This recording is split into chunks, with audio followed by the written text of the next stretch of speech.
지난 몇 주 동안 매번 거센 폭우였지만 주말 동안 폭우는 정말 강력했습니다. 지하 주차장이 물에 잠기고 버스가 더 이상 버스인지 배인지 모를 상태로 운행을 했고 집과 도로, 논밭이 차오른 물밑으로 사라졌습니다. 전방에서는 땅속에 묻혀있던 M14 대인지뢰가 폭우로 유실되는 일이 빈번하여 장병들이 수색에 나섰습니다. 오늘 오후에는 태풍 장미가 영남 지역에 상륙을 합니다.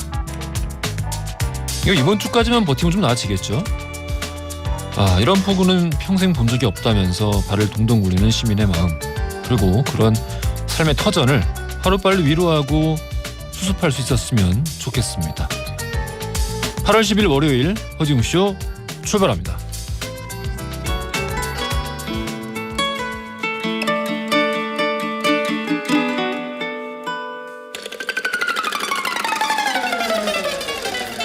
Here comes the sun.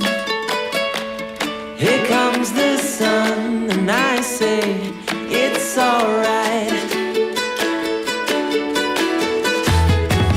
Little darling.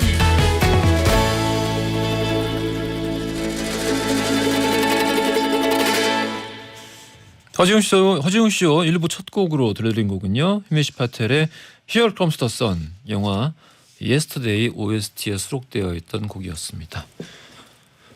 3982님, 지붕 위에 소 여러 마리 올라가 있는 거 보셨나요? 이번 물난리로 사람뿐만 아니라 동물들 고생도 이만저만이 아니네요. 예, 봤습니다. 소랑 그 개들. 이제 외로워 보이던데. 이혜우님, 마트 배송일 하고 있는데 원래 이번 주 휴가인데 배송 물량이 많아서 새벽부터 일하고 있습니다. 차도 많이 막히고 배송도 엄청 많아서 늦게까지 일해야 할 것 같습니다. 방송 들으면서 힘내서 일할게요. 모두 건강 조심하시고 비 피해 없으시길 바라겠습니다. 라고 이렇게 바쁘신 와중에 문자를 주셨습니다. 김석훈님, 짠순이 아내가 올해 폭우 때문에 고춧가루 값이 엄청 오를 것 같다면서 이 장마통에 빨간 고추를 20근이나 사다가 20근이나 사다가 거실 바닥에 펼쳐놓고 선풍기로 말리고 있네요. 지금 매운 냄새가 코를 찌르고 있습니다. 이 고추를 사재기 하셨군요. 제가 지금 사연을 읽는 건지 허생전을 읽고 있는 건지 훌륭한 생견지명이 아닌가 싶습니다. 오늘 오후에 장미가 오는데 비 피해 좀 더 없었으면 좋겠습니다. 예, 참. 그래도 태풍이 굉장히 약해요. 태풍의 눈이 보이지 않는 굉장히 약한 태풍입니다. 그래서 잘 지나갈 수도 있을 것 같습니다. 오늘 다들 그래도 좀 지치셨더라도 또 안전 점검 잘 해주시고요. 비 피해 없길 바라겠습니다. 자, 문자 짧은 건 50원, 긴 건 100원이 드는 문자샵 1035나 무료인 고릴라 또는 허지웅쇼 홈페이지에 사연을 남겨주시면은요, 잠시 후 전지현 2편 시점에서 이야기를 나눠보고요. 추첨 통해서 청소이사 전문 영국 클렌서 필터 샤워기, 문서서식 사이트 예스폼에서 문서서식 이용권을 비롯한 다양한 선물 보내드리겠습니다. 자, 일주일 동안 저희 라디오로 떠나는 전국 일주, 또 썸머 뮤직 페스티벌까지 다 돌아보고 다시 정상으로 돌아왔습니다. 월요일 영화 법률 이야기 나눠보는 날이죠. 신유진, 허나몽의 무법지대. 오늘은 영국 택배기사들의 삶을 다뤘던 켄 로치 감독의 2019년도 작품 미안해요 리키 살펴보겠습니다. 자,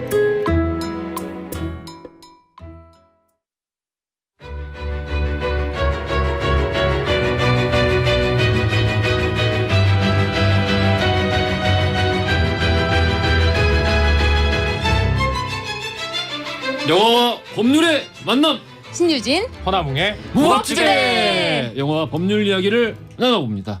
무법지대 흥많은 변호사 신유진 변호사님 나오셨고요. 안녕하십니까? 네, 안녕하세요.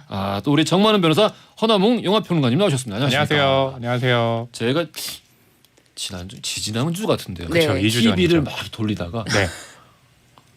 눈 부셔. 눈이 너무 부셔가지고 출연자가 태양권을 시전했다. 그래서 막 눈이 막 부셔. 눈을 막 가리다가 이렇게 뜨니까 신유진 변호사님. 100분 토론의 신유진 변호사. 와. 이게 참 이게 몇 주 동안에 허나몽 평론가님 느끼시지 않나요? 이게 다이어트 네. 시작하시고 나서 갑자기 연예인이 돼가지고 매주 심지어 이게 토렌매로 달라진 거 알아요? 되게 새초롬해졌어요. 뭐 하자는 아닙니다. 겁니까 지금? 아닙니다. 오늘 잠시 아침에 TV를 하고 와가지고 잠시. 아 그렇구나. 원래 방송 전에 이렇게 들어가기 전에 말씀 굉장히 많으시잖아요. 예, 근데 오늘은 딱 이렇게 앉으셔가지고 이렇게 무게 잡고 계시고. 새로 오신 아나운서분이 인사를 하셨나. 아 신유진 변호사님 대단하십니다. 기빨려서 그런가 오늘? 아니에요. 너무 사실은 이 원피스가 너무 쪼이는 거예요. 쪼인다고? 쪼여가지고 이렇게 구부리고 있으면 더 쪼여가지고 이렇게 하고 있어야 돼요. 너무 힘드네요. 보는 라디오로 확인할 수 있으실 것 같습니다. 혹시 뭐 두 분은 비 피해는 없으셨죠? 네, 다행히 저희는 없었는데 예. 많이 도로가 많이 상황이 악화돼서 예. 이동하는 시간도 그렇고 예. 여러 가지로 뭐 저희 서울에서뿐만 아니라 지역에 계시는 분들은 많이 힘드셨을 것 같아요. 완전 침수 지역 뉴스에서 보면은 그쵸. 예. 너무 마음이 아프더라고요. 상상이 너무 가슴이 아픕니다. 네. 그냥 순식간에 그 자기 생활이 네. 그 삶의 터진이 날아가 버린 거니까. 그리고 2주 전에 할 때도 비가 왔었잖아요. 근데 그 동안도 계속 비가 왔고 또 오늘 예보 보니까 이번 주 내내 태풍이 계속 또 예. 북상하고 있잖아요. 그래서 계속 걱정이 끊이질 않네요. 계속 그러니까 다른 날씨라는 게 존재를 했었나. 그렇죠. 뭐 그런 생각도 들기도 맞아요. 하고 기억이 잘 안 나고 지난 목요일에 또 아침에 출근하시느라 다들 너무 힘드셨을 거예요. 예, 저도 그냥 평소에 한 25분 걸리던 거를 네. 2시간 걸려가지고 오고 그래서 맞아요. 너무 힘들었습니다. 자, 본론 들어가기 전에 이게 좀 굉장히 뜨거운 화두죠. 이 너튜브 여기에 뒷광고 논란이 네. 계속해서 네. 번지고 있는 양상인데 요즘 그 너튜브 들어가면은 다 죄송합니다라고 뭔가 이게 뭔지 모르겠는데 다 죄송하대 뭔가. 검정색 화면을 깔고 예. 이게 뒷광고 논란이 예. 정확하게는 상품을 유료로 제공을 받고 광고를 할 경우에는 유료 상품 광고다라는 안내를 해야 되는데 이런 거 없이 그냥 내 돈으로 내가 산 물건에 대한 평가다. 내 돈 내산이라고 또 해요. 그러게 말이에요. 내 돈 내산, 광고 청정구역, 여러분들을 위한 찐 아이템을 소개하겠다라고 해서 그런 어떤 구독자들의 마음을 사로잡는 거죠. 그런데 알고 봤더니 이것이 모두 광고 상품이었고 심지어 뭐 엄청나게 이제 비싼 상품이었는데 이걸 굉장히 힘들게 구했다. 좋은 상품이기 때문에 힘들게 구했다며 소개했던 그런 영상도 그 광고 상품이라는 걸 알게 돼서 사람들이 매우 실망이 큰 상태고 분노도 컸는데 이 뒷광고 논란 처음에 그 한혜연 씨 스타일리스트부터 시작해서 또 뭐 가수 강민경 씨 그 다음에는 이제 그 너튜브가 폭로를 했어요. 이런 인기 있는 사람들뿐만 아니라 일반 너튜브 중에도 굉장히 많다. 왜 술 먹고 폭로를 했어요? 네, 폭로를. 맞아요. 그게 좀 문제였어. 왜 네. 술을 먹고 그걸 하나? 그래서 사실은 그때 당시에 폭로했을 당시에 그 초통령 도티랑도 설전이 좀 있었어요. 그랬는데 나중에 알고 봤더니 이 회사에서도 약간의 그 뒷광고 논란이 없지는 않았다라고 해서 그 문제가 심각했는데 그 뭐 술 먹고 하면서 뭐 일종의 어느 정도 수위가 벗어난 부분도 있었을 거예요. 그래서 그 부분에 대해서는 본인도 사과하고 이 뒷광고 논란으로 인해 처음에는 다들 발끈해서 뭐 변명을 하면서 뭐 내가 뭐 나는 돈 받고 그렇게 한 거 없고 내가 정말 먹어보고 맛있어서 광고를 받은 것 뿐이다. 뭐 이렇게 해명했는데 그게 말이 안 되잖아요. 그래서 다시 사과하고 그리고 심지어 이제 그 뒷광고 논란에 나는 예전에 그런 적이 있었지만 최근 쭉 이제 그런 적이 없었고 전혀 문제가 없는데 더 이상의 어떤 논란에서 너무 힘들다라고 해서 그 굉장히 유명한 너튜브 찌양이 아예 방송을 내리고 은퇴 선언을 했어요. 근데 그 앞선 다른 사례들하고 찌양의 사례는 그 경중의 차이가 너무 심해가지고 찌양이 과연 그렇게까지 할 필요가 있었나 뭐 그런 생각이 들기도 하고요. 이게 좀 궁금한 게 있는데 초반에 뭐 말씀해주신 그런 그 스타일리스트 그 한혜연 씨나 이런 초반에 이제 첫 그 폼프를 열었던 이분들은 실제 광고비를 받고 물건을 받아가지고 광고를 하면서 내 돈으로 내가지고 샀다 뭐 이러면서 이렇게 한 거잖아요. 근데 이제 현물을 지원받는 협찬이랑 광고 막 몇천만 원씩 광고를 또 이렇게 막 받아가지고 뭐 이렇게 근데 막 광고가 아니라 여기는 광고 청정구역이 하면서 대놓고 거짓말을 하는 거랑 이거 똑같이 그냥 다 뒷광고인 건가요? 사실은 그 광고라는 거를 걸지 않고 했는데 예를 들면은 소비자들이 보기 쉽게 이걸 알려야 되거든요. 그런데 그 뭐 더보기 가면은 있다던가 뭐 유료 광고 제품이 있다던가 아니면 댓글에 써놓는 경우도 있어요. 이런 거 너무 꼼수잖아요. 이런 것도 전부 뒷광고예요. 근데 사실은 이게 9월 달부터는 공정거래위원회에서 고시가 기준이 새로 바뀌어서 이거에 대해서 처벌 규정이 생기긴 해요. 과징금도 5억 그리고 형사처벌도 2년 이하 그리고 1억 5천만 원 이 벌금이 추가됐는데 적지 않네. 근데 개별 너튜브에 대한 처벌이 아니고 광고주 사업자에 대한 처벌입니다. 아, 네. 그래요? 네네네. 그러면은 유튜브에서 지금 문제가 되는 사람들은 딱히 뭐 제재받을 이유는 없겠네요. 네, 그렇습니다. 제재받을 이유는 없지만 이분들은 무엇보다도 이 구독자의 그 신뢰와 사랑을 먹고 사는 분들인데 이런 논란으로 인해서 구독자가 싹 빠지겠지. 네, 그렇겠죠. 아. 네, 그리고 신뢰가 없고 이분들이 다시 한번 만약에 뭐 나의 일상템을 공개할게요 해도 아무도 믿지 않겠죠. 아, 저거 하나에 3천만 원, 5천만 원 뭐 이렇게 되니까. 그러니까요. 네. 광고비를 근데 왜 그랬을까? 나는 진짜 그게 저는 아직도 들으면서 의문이야. 또 놀랐던 것 중에 하나가 이제 뒷광고 논란이 돼가지고 예. 본편에서만 이렇게 광고 논란이 있는지 알았는데 지금 말씀하신 것처럼 댓글로도 그런 방식으로도 예, 광고를 하고 했다는 게 정말 사용할 수 있는 것들은 다 광고에 활용을 했다는 거잖아요. 예, 그럴 정도로 청정 지역과는 엄청나게 거리가 먼 예, 그렇죠. 그런 사례들이었네요. 네. 그 쯔양 같은 경우는 초반에 이제 그런 규정에 대해서 무지해서 없었을 때? 올렸다가 네. 그 나중에 뭐 무슨 논란이 있었던 건 아니고 자기가 그냥 자연스럽게 그걸 알아가지고 달았는데 네. 네. 근데 이런 부분까지 도의적인 책임을 지고 뭐 이렇게 나가는데 뭐 언론에서 막 무슨 완전히 너무 심하게 매도를 해가지고 네. 완전히 친구가 굉장히 좀 뭐 굉장히 힘든 상태인 것 같더라고요. 맞아요. 근데 또 막 이 똑같은 뒷광고 논란으로 묶여서 이야기를 나오는 또 다른 분들 보면은 막 몇 천만 원씩 광고를 받아가지고 했으면서 나와서 막 끊임없이 막 강조하잖아요. 여긴 너튜브고 여기는 청정구역이야. 하면서 막 이렇게 얘기를 맞아요. 이게 야 이거를 같은 숭위로 같이 논해야 한다라는 게 정말 어이가 너무 없고. 다른 그렇죠. 상황이죠. 예, 그 후자 같은 경우는 그 사람들은 대체 무슨 생각을 하고 그랬던 건지 이해를 할 수가 없어요. 그렇죠. 아 참. 그래서 영상이 capture 가지고 많이 지금 많이 돌아다니고 있더라고요. 참 슬픈 현실입니다. 뭐 방금 말씀해주신 잠깐 언급해주신 도티 네. 이분이 유명한 분인 거죠? 이분은 굉장히 유명합니다. 초등학생들의 대통령이라고 예, 해서 예. 초통령이라고 하고요. 저도 알고 있는데요. 아 네. 그래요? 아, TV에도 나오시고 그러니까 이게 요즘 문제는 뭐냐면은 뭔가 큰일이 난 것 같아. 아유 뭐가 적발됐다. 폭로, 대폭로. 그래서 그래? 하고 뭐지 큰일 났네? 딱 들어보면은 생전 처음 보는 분들이 처음 보는 건 물론이거니와 왜 이름조차 그런지- 들어온 적이 저는 왜 없는데. 그런지 알 것 같아요. 예. 허지웅 씨가 요즘에 집필을 이제 막 끝내시고 너무 바빴어. 그래서 책이 곧 출간되시잖아요. 그래서 내가 봤을 때 너무 바빴어.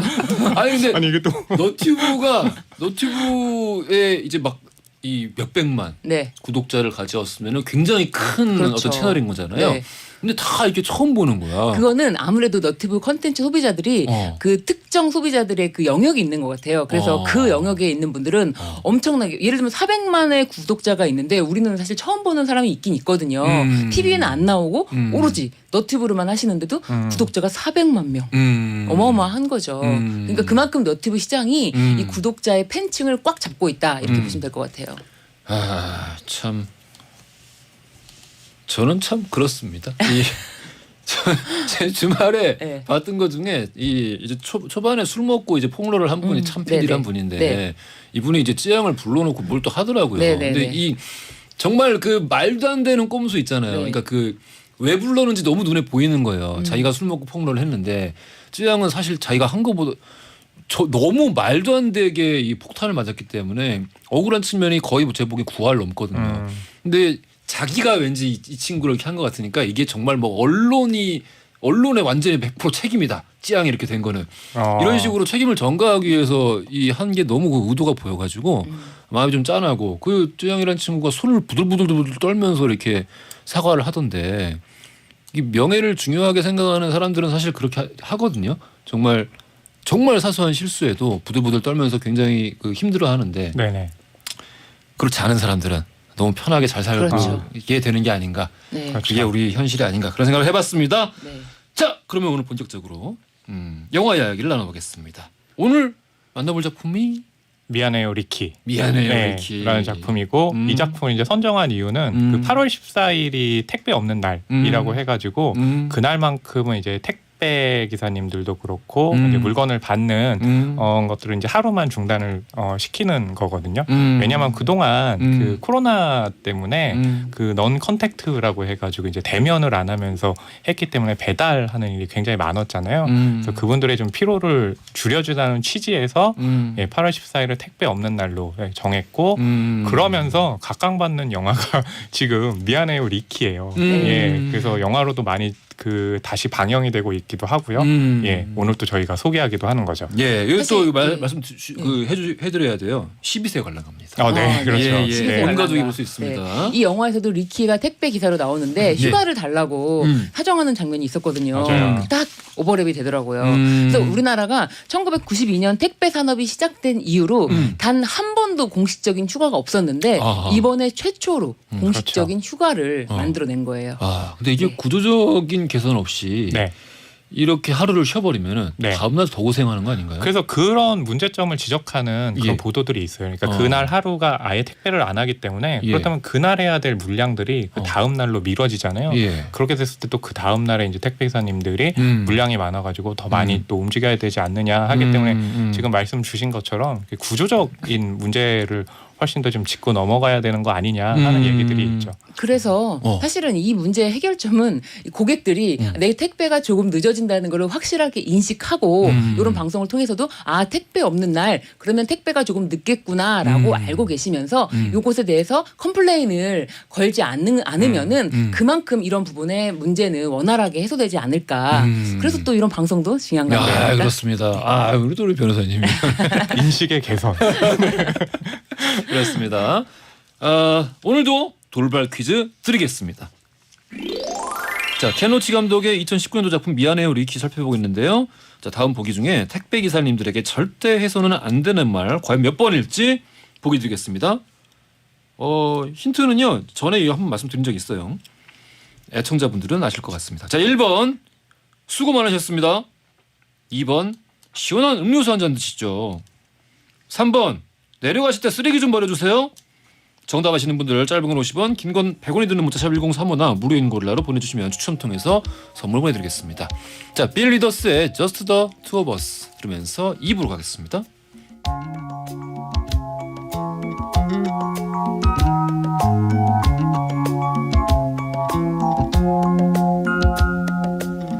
I see the crystal raindrops fall, and the beauty of it all is when the sun comes shining through. 허지용 쇼.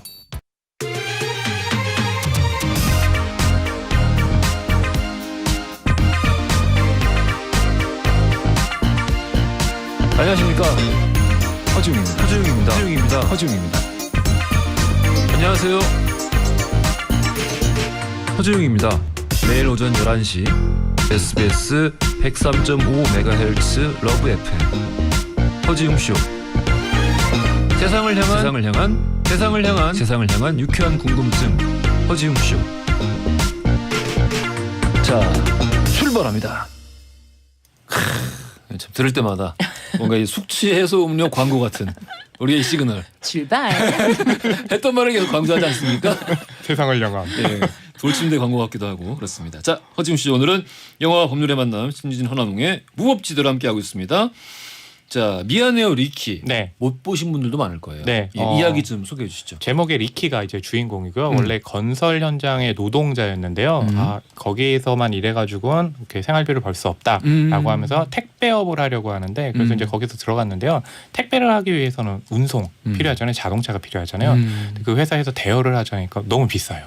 예, 그렇기 때문에 차가 본인이 이제 있어야 되는데 그걸 또 사자니 힘들고. 근데 아내가 차가 있어요. 그럼 그 차를 좀 가져와서 써야 되겠다 하는데 아내는 또 싫지. 간병인 간병인. 예, 생활하고 있는데요. 차가 없으면 급박하게 또 움직이는 게 힘들어져요. 그렇지. 예, 그래도 그 리키는 자신이 좀 더 열심히 일을 하면 조금만 참으면 돈을 많이 벌 수 있다라고 하는데 이게 택배 일을 하는 게요. 그 너무 많기 때문에 근데 집안에 문제도 있고 하면서 계속해서 문제가 생기게 됩니다. 네. 켄로치 감독이 이렇게 뭔가 이 전기, 중기, 후기로 나뉜다면은 네. 전기, 중기는 아무래도 이제 좀 그 뭐랄까요 역사적인 사건들을 통해 가지고 네. 예. 노동의 문제, 그렇죠. 노동자의 시선 뭐 이런 걸 했다면은 요 후기로 갈수록 정말 이 현대 사회에 소외되어가는 개인들의 문제, 네. 예, 이런 것에 좀 집착하고 그렇죠. 있는 예. 흐름이 있죠. 이제 흐름이 초기 있는 것 같은 같습니다. 경우 캐스 같은 경우는 이제 어린아이가 느끼는 불평등, 사회에 대한 불평등이 있었다면 중기라고 하면 이제 보리밭을 흔드는 바람, 아일랜드 독립과 관련해 가지고 한 내용들이 있었고 최근에 나오는 작품들, 뭐 나 다니엘 블레이크라든지 지금 소개하는 미안해요 리키 같은 경우는 이게 갈수록 이제 긱 이코노미라고 그래가지고 그러니까 노동을 할 수 있는 상황도 힘들어지고 노동을 하긴 하지만 그것이 정규직이 아니라 프리랜서라든지 비정규직 하게 되면서 그런 좀 힘든 상황들 얘기하는데요. 이 미안해요 리키 이제 대본 준비하면서 그 정보들을 공유하잖아요. 근데 신유진 변호사님이 이제 영화 보고 이 미안해요 리키의 마지막 장면 보고서 너무 슬프다고. 맞아요. 뭐냐면 이제 리키가 택배 일을 하지 않으면 계속 빚이 쌓여가는 과정이거든요. 근데 심지어 몸이 안 좋아서 눈도 안 보이는데 택배 일을 하러 나가야 되는 거예요. 그래요. 그러니까 이 부인도 그렇고 아이들도 그렇고 이 아버지가 택배를 못 하도록 막아버리거든요. 근데 영화가 그 상황에서 끝나요. 그러니까 결말을 내지 못하는 거죠. 이 말은 뭐냐면 이 시스템을 개선을 해야 되지만 전혀 개선할 수 있는 방법이 아직까지는 없는 거죠. 그러다 보니까 영화도 결말을 내지 못하고 끝나니까 결국 줄 수 있는 건 우리한테는 무력감이라든지 그런 눈물밖에 없는 거죠. 변호사님 어떻게 보셨습니까? 이 영화를 사실 보기 전에 이 켄 로치 감독의 첫 영화로 저는 나 다니엘 블레이크를 봤는데 예. 그 영화 보고 저는 너무 충격받았어요.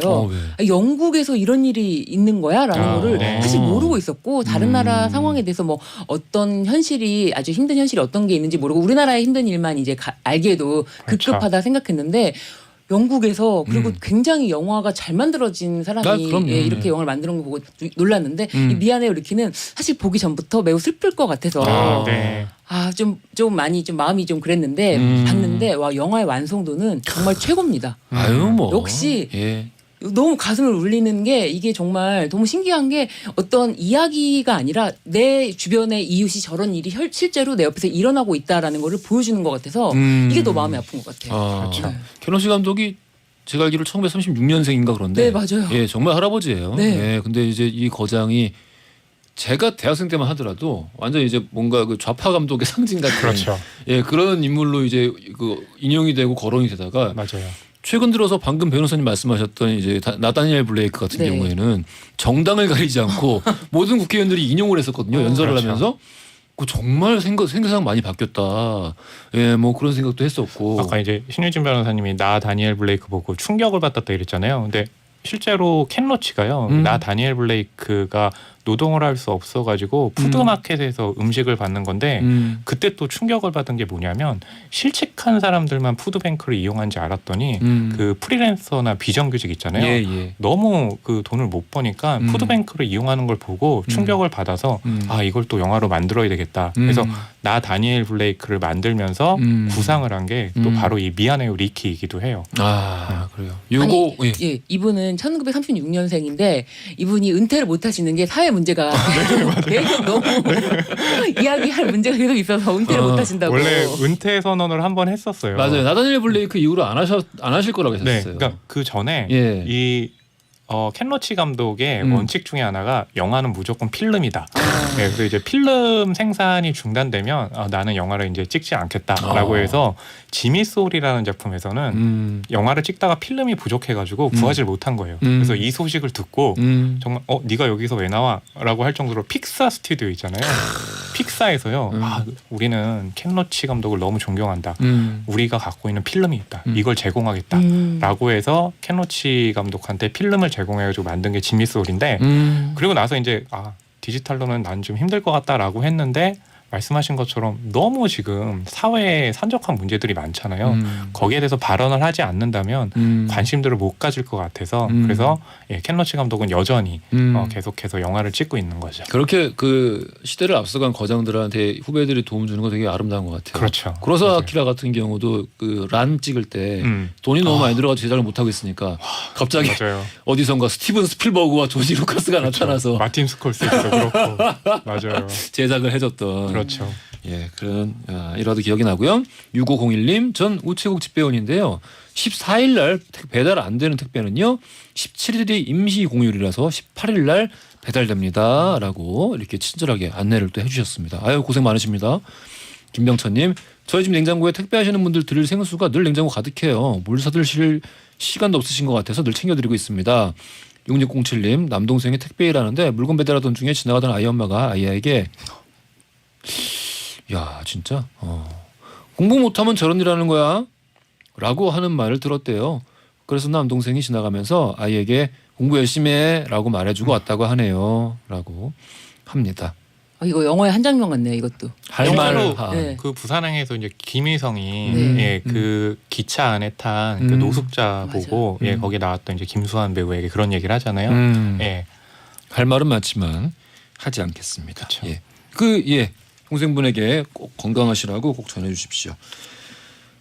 케노시 감독 이 영화에서 좀 전하고자 하는 메시지가 뭐였을까요? 원제가요. 예. Sorry we missed you예요. 맞습니다. 이게 저 부대중 택배의 그쵸. 메시지죠. 네. 근데 그 부재중일 때 상황이 예. 원래는 받는 사람이 그 예. 시간에 있던가라고 해야 되는데 오히려 물건을 배달하는 이렇게 기사님들이 미안하다고 이제 얘기를 해야 되는 상황, 그런 그 역설적인 상황을 전하면서 그런 상황을 만들기 위해서는 우리가 목소리를 높여서 개선하자라고 얘기를 해야 되는데 그러지 못하고 있는 상황에 대한 이중적인 의미에서 또 세상의 리키 분들에게 또 미안하다라는 얘기를 이제 전하고 싶어서 그런 두 가지 의미를 담아가지고 네, Sorry we missed you라고 했는데 국내에서는 이제 미안해요 리키라고 이제 바뀌었는데요. 그래서 어떤 분들은 국내 제목 너무 울음만 노린 것 같다. 제목을 너무 일부러 바꾼 거 아니냐라고 하는데요. 그게 또 마케팅인데 어떻게? 마케팅도 있고요. 예. 제목이 바뀔 때요. 예. 그냥 그 국내 수입사가 예.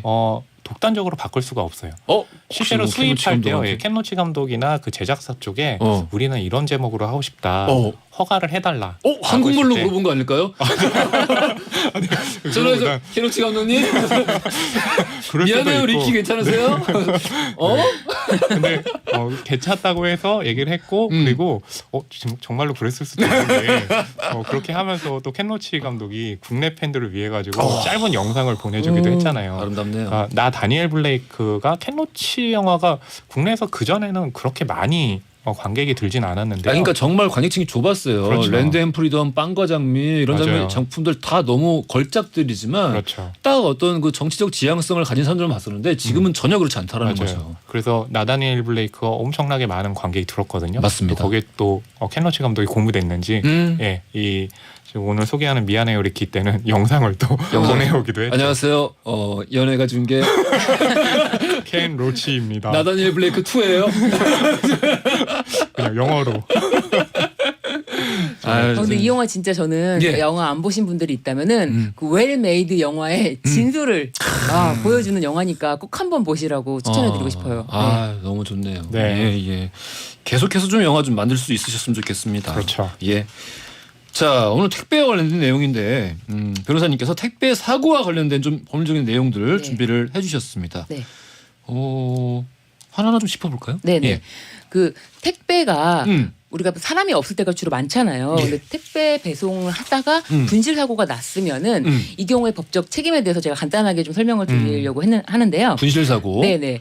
이게 원래는 이 대면 배송이 원칙입니다. 그래서 지금 말씀하신 것처럼 Sorry we missed you라는 것이 우리나라 말로는 좀 딱딱해요.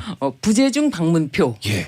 이런 거를 이제 우리 똑같은 말로 부재중 방문표라고 하는데 이걸 작성하셔야 돼요. 그런데 우리도 요거 방문표가 집에 붙어 있으면 택배가 온 거라고 생각을 안 하잖아요. 그렇죠. 네. 그렇기 때문에 우리는 택배 기사님들에게 미리 이제 메시지로 문 앞에 놓아주세요 이렇게 그렇습니다. 남기잖아요. 예. 그렇기 때문에 문 앞에 놓아주세요라고 해서 택배 기사가 문 앞에 놓아주시고 가셨다면 그 분실 책임은 내가 지는 거예요. 그러네요. 그러겠네요. 예. 그래서 예를 들어서 경비실에 놓아주세요라고 했는데 택배 기사분이 경비실에 놓으셨어요. 근데 분실됐어.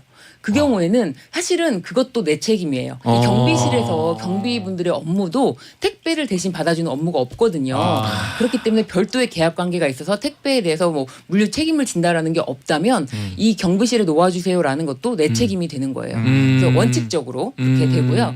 그리고 또 한 가지가 택배가 혹시 배송이 잘못돼서 받지 못했을 경우에는 14일 동안에 그런 이의 제기를 다 해야 돼요. 그래서 14일이 지나면 더 이상 택배 분실로 인해서 내가 받지 못했다라는 어떤 그 손해배상 책임을 물을 수가 없는 거예요. 그래서 빨리, 왜냐하면 이런 업무들은 신속성이 중요하기 때문에 이럴 때도 단순히 뭐 전화만 하는 것이 아니라 뭐 문자라든지 아니면은 이제 법률적으로는 뭐 내용 증명이라든지 우편으로 이렇게 내가 택배를 받지 못했다라는 걸 확실하게 남겨둬야 나중에 손해배상 책임을 받을 수가 있는 거예요. 질문. 그러면은 뭐 이제 수없이 반복되는 이야기긴 합니다만은 이 아파트가 있어요. 네. 아파트가 이제 새로 지어가지고 다 있는데 우리 아파트는 이 취지가 차 없는 아파트예요. 네네. 뭐 그러면서 차가 못 들어오는 뭐 이런 아파트고 지하 주차장으로 들어가서 택배차 그러는데 지하 주차장은 또 택배차가 들어가기에 천장이 낮고 뭐 이래서 택배차가 기사님께서 할 수 없이 택배들을 아파트 앞에 이렇게 쌓아놓고 요러다가 분실이 됐어요. 뭐 어떻게 되는 겁니까? 택배를 아파트에 쌓아 놓아 달라는 요청이 먼저 사전에 없었다면 이건 다시 원칙으로 돌아가서 택배 기사 배송 책임에 문제가 발생합니다. 진짜 네. 성질나네요. 이 장소에 대해서는 사실은 이 내가 약속된 장소에 놓아주는 것이 배송의 원칙이기 때문에 약속 없이 사전에 어디다가 이제 보관을 한다는 거는 배송이 제대로 된 것이 아니기 때문에 그렇습니다. 근데 택배 관련해 가지고 예. 그러니까 지금 말씀하신 것도 우리가 이제 말도 안 된다고 생각하지만 말도 안 되는 항의들이 꽤 많잖아요. 그러니까 미안해요 리키에서도 보게 되면 리키가 일이 많으니까 이제 딸하고 같이 그 택배를 하는데 또 딸하고 같이 한다고 그걸 항의해가지고 회사에서 벌점을 받기도 하거든요. 그러니까 택배와 관련해 가지고 우리가 오늘 이제 문제로도 드렸지만 정말 생각지도 못했던 그런 불평들이 굉장히 좀 많은 것 같더라고요. 무례한 경우들이 꽤 많죠. 그렇죠. 예. 이학차님, 어느 아파트에는 택배차 못 들어오게 갑질을 하잖아요. 입구에서 택배를 배달하라는데 말도 안 돼요. 그런 사람들은 택배 받을 자격도 없어요.라고 의견 전해주셨습니다. 그래서 저도 5배송의 경우도 있죠. 예.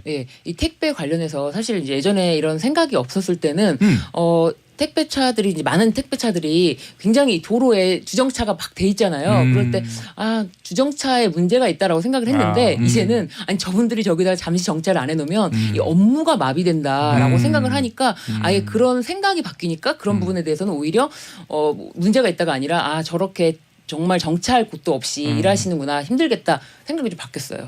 그걸 떠올려 보면은 우리 예전에 뭐 길게 10년까지도 안 가도 될 것 같은데 보통 2박 3일 아니었나요? 그 정도 예전에. 걸리죠. 예, 그러니까 오늘 시키면은 내일 모레 받지 않았나요? 맞아요.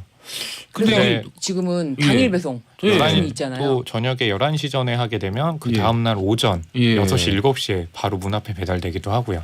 맞아요. 이게 너무 한 분야만 그 미래가 돼버린 게 아닌가. 그래서 이 업무가 굉장히 좀 과중하잖아요. 예. 그래서 미안해요 리키가 개봉을 했을 때 이 예. 수입사에서 실제 택배 기사님들에게 시사회를 했었어요. 그래서 가장 공감하거나 보면서 이제 좀 현실로 느꼈던 장면이 무엇이냐라고 했을 때 리키가 계속 물건을 해야 되고 화장실을 갔다 오게 되면 또 그 추적 장치 때문에 배달 시간이 오래 걸린다고 하잖아요. 그래서 페트병에 소변을 보는 장면이 있는데 그 장면에 가장 공감을 많이 하고 가장 마음이 아팠다는 그런 의견들이 있었습니다. 알겠습니다. 자, 우리 분실 얘기해봤는데 5배송의 경우, 그러니까 네. 우리 집에 올 게 아닌데 네. 온 경우들, 이런 경우들도 좀 있지 않습니까? 사실 이제 우리 집 앞에 택배가 있으면은 내 건 줄 알고 일단 뜯고 그냥 갖고 들어가죠. 보는데 그렇죠. 뜯고 봤을 때 문제가 생길 수도 있어요. 그렇기 때문에 사실은 문제 발생 소지를 없애려면 이름을 확인하고 뜯어야 네. 된다. 바로 우리 집 문 앞에 있다고 가져가서 뜯으면 안 되는군요. 네. 근데 만약에 뜯었어요. 뜯어서 봤더니 내가 주문한 게 아니야. 라고 알게 됐을 때는 바로 덮으세요. 바로 덮으셔야 되는데 여기까지는 범죄가 되지 않아요. 여기까지는 왜냐하면 내 건 줄 알고 부주의에 의해서 뜯었기 때문에 문제가 되지 않지만 뜯었는데 너무 막 질이 좋은 소고기가 있어. 구워 먹는군요. 너무 바로. 먹고 싶어. 이거 내 신선식품인데 생전 본 적이 없는 소고기야. 먹었다. 예. 이럴 경우에는 문제가 됩니다. 어떤 문제가 이럴 되는 경우에는 거죠? 예. 사람들은 흔히 절도죄라고 생각을 하는데 남의 물건을 네네. 마음대로 이제 훔쳤다라고 생각하는데 이런 경우에는 점유 이탈물 횡령죄. 점유 원래 이탈물 있던데, 횡령죄 이렇게 적용이 되는데 왜냐면은 이게 주인이 어디 있는지 모르는 분실된 물건이다. 이렇게 되는 물건의 경우에는 점유 이탈물이라고 해요. 그거를. 예, 그렇군요. 점유가 이탈됐다. 그래서 그 물건을 내가 그냥 꿀꺽 먹는다. 횡령죄. 횡령죄. 네, 점유 이탈물 횡령죄가 되는 거예요. 그래서 그러면 어느 정도 수위로 처벌을 받습니까? 요거는 절도죄는 6년 이하인데 요거는 5년 이하입니다. 이거 완전 장발장 아니야? 소고기 한 점 이렇게 구워 먹었다가 아니야. 네. 우리 집 앞에 온 건데. 그래서 내 물건이 아닐 경우에 적극적으로 찾아다 둘 의무는 아. 없지만 일단은 이름이 잘못된 걸 확인했거나 내가 배달시킨 게 아닌 게 확인됐을 경우에는 최소한 이제 뭐 경비실에다가 맡긴다든지 아니면 저도 그런 적이 있어가지고 그 연락처에다가 문자를 보냈어요. 잘못 배송된 것을 예, 받았습니다. 예, 예. 그래서 저희 집 아파트 경비실에 놓고 가겠습니다. 맡겨놨습니다. 아니면 이사 가신 전 분들 명절 되면 와요. 이사 유혹을 가신 느끼시겠군요. 전주인 분들의 그 선물 꾸러미가 1년에 예. 한 번씩이니까 오는 거예요. 예. 이럴 경우에도 체크를 해서 내 선물이 아니면 뜯으면 안 된다. 나 같으면은 야 이사 잘 왔네. 이게 웬 떡? 웬 과일? 그러니까 이게 그냥 일반 택배가 아니라 이 명절 때 되면은 요런 거는 아마 업체에서 1년 만에 이제 또 보내니까 체크를 못했을 것이다라고 했는데 그런 부분도 나중에 알게 되면 문제가 됩니다. 예. 횡령죄라는 거 다들 기억을 좀 해주셨으면 좋겠습니다. 혹시 이렇게 오배송 된 적 있습니까? 네, 오배송 되는 적이 좀 있어요. 그러니까 오. 제 옆집에서 예. 물건을 많이 시켜가지고 예, 우리 집으로 배달될 때 있거든요. 그래서 그런 일이 많아서 제가 이렇게 맡아뒀다가 예, 퇴근하실 때 맞춰가지고 제가 이렇게 개봉은 안 해보셨어요? 개봉은 안 했습니다. 저는 담이 약해서요. 저는 뜯는 거 자체로 문제가 될 애초에 것 내 거라고 같아서. 생각 못했구나. 네. 저는 진짜 개봉을 해봤는데 내 취향이 아닌 옷이 있는 거예요. 내가 이걸 주문했나? 근데 그런 경우들 다 한 번씩 있는 것 같아요. 그렇죠. 예, 저도 여자 속옷. 내가 주문했나? 작별에. 그래서 야 이거 정말 큰일 날 일인데 이게 왜 이게 왔을까? 내가 자는 동안에 내 무의식이 주문했나? 정말 별별 생각을 다 했던 옛날에 그런 일이 있었습니다. 네. 고의성이 있다거나 일부러 물건에 손을 댄 게 아니어도 똑같이 횡령죄 있는 거라고. 아니 말씀해 주신 고의성이 거죠? 없거나 일부러 손을 댄 게 아닌 거 거기까지는 괜찮은데 그 뒤로 이제 뭐 먹는다거나 뭐 한번 입어본다거나 아 그래요. 돌려주지 않는 경우에 얘가 꿀꺽 먹어버렸으니까 횡령죄가 되는 거죠. 점유이탈물 횡령죄. 요게 약간 헷갈리긴 하네. 네. 아무튼 자기 이름 안 써 있으면은 무조건 그냥 네. 전화해서 돌려주면 되는 거죠. 네네. 예, 그렇게 생각하면 깔끔할 것 같습니다. 택배를 타인의 이름과 주소로 발송을 했다. 요런 거는 어떻게 되는 겁니까? 그러니까 이게 예. 예전에 실제로 이런 일이 있었는데 예. 그 삼촌 이름으로 예. 폭발물이라고 해서 정보에다 보낸 거예요. 왜? 삼촌이 싫어서 삼촌이 미워서 삼촌을 좀 이렇게 안 좋은 일에 빠지게 하려고 그렇게 보냈어요. 엄청 큰 죄 아닌가요? 큰 죄죠. 네. 큰 죄죠. 아니, 그런데 세상에. 과연 이 택배를 보낼 때 이 타인의 이름과 주소를 쓴 것, 요 자체로도 범죄가 성립되느냐, 사문서 위조죄가 되느냐라는 것이 쟁점이었는데 범죄를 목적으로 타인에게 피해를 줄 목적으로 이렇게 타인의 이름과 주소를 쓴 경우에는 사문서 위조죄에 해당된다라는 것이 판결문 대법원까지 갔어요. 그래서 대법원 판결의 결론이었고요. 예를 들어서 근데 선한 목적으로 뭐 서프라이즈 선물을 하기 위한 목적으로 쓰는 경우에는 범죄가 되지 않습니다. 그런 건 괜찮아요. 많이 보내주세요. 서프라이즈는 괜찮은데 똑같은 서프라이즈라도 전자는 굉장히 문제가 되네요. 그럼요. 아이고 세상에 그런 조카가 다 있대요. 네, 그거는 범죄를 목적으로 한 거기 때문에. 삼촌 입장에서도 엄청 놀랐겠네요. 예, 별일이 다 있군요. 그러면은 그런 거는 외국에 그 씨앗을 보내 얼마 전에 예 중국에서 네. 중국 주소로 뭐 이게 미국과 몇 나라에 이제 그 이상한 그 배달이 갔는데 열어보니 씨앗이 있었다. 네. 여러 뭐 정말 뭐 언뜻 들으면 괴담 아니야 싶은데 실제 그러게요. 그런 일들이 있어가지고 뉴스에 방영되기도 했었는데 이런 경우는 누가 보낸 건지 밝혀지면 처벌 가능합니까? 그것이 예. 예를 들면은 그 물건을 보낸 것이라든지 목적이 순수하지가 않고 범죄의 목적이다. 아니면 여기 불안감을 조성할 목적이다라고 할 경우엔 처벌이 됩니다. 불안감을 조성하기 위한 목적이었다면 처벌이 된다까지 말씀드렸습니다. 자, 돌발 퀴즈 정답 알려드리겠습니다. 앞서 드린 세 가지 보기 중에 택배 기사님들에게 절대 해서는 안 되는 말은 변호사님? 네, 3번입니다. 내려가실 때 쓰레기 좀 버려주세요. 이런 분들은 정말 없어야 되는데. 이런 분들이 지금도 있대요. 있기 때문에 또 예. 이런 문제도 나오는 예, 거겠죠. 놀라운 일이었습니다. 네. 지금도 있다는 말에.